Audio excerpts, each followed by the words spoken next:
सांगली महापालिका क्षेत्रातील झोपडपट्टीचे मालकी हक्काचे उतारे 6 महिन्यापूर्वी देतो म्हणून लेखी दिल्यानंतर उपोषण स्थगिती करण्यात आले होते। मात्र अद्याप उतारे दिले नसल्याने आज सांगली जिल्हा झोपडपट्टी पुनर्वसन समितीच्या वतीने महापालिकेसमोर आमरण उपोषण करण्यात आले आहे।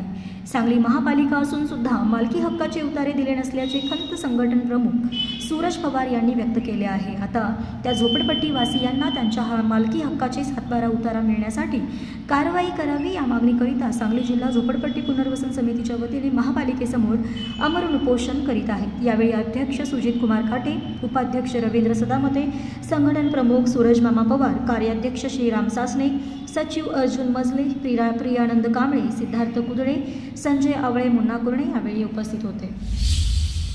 झोपडपट्टीधारकांना त्यांची हक्काची घरे, झोपडपट्टीधारकांना त्यांच्या हक्काची घरे।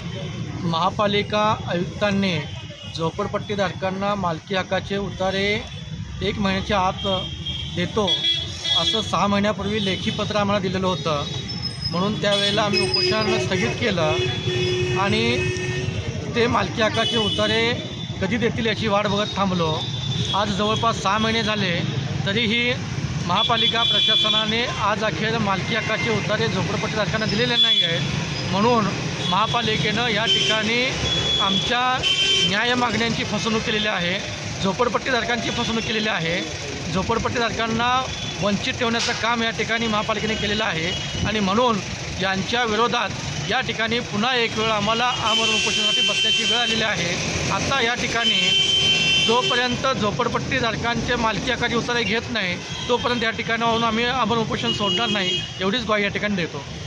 आपल्या महापालिकेनं एक 6 महिन्यापूर्वी आम्हाला लेखी आश्वासन फसवणूक केली आहे। आमची 5 किलोमीटरच्या अंतरावर जयसिंगपूर या गावात लोकांना झोपडपट्टीधारकांना प्रॉपर्टी कार्ड वितरण करीत आहे, ऑर्डर निघत आहे। हे महापालिका प्रशासन काय झोपले का हेच कळेना।